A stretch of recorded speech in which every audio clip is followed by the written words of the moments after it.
Are you looking to turn off the Apple Watch without side buttons? Here's Carly, and I will see how to turn off the Apple Watch from the app settings.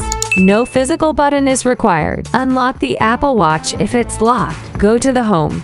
Press the digital crown button to move your Apple Watch home screen. Tap on the settings gear icon. Now, scroll and tap on General. Swipe down and see the option Shut Down. Tap on the Turn Off button. Now, swipe the slider from left to right to power off. That's it. Turn it your Apple Watch again.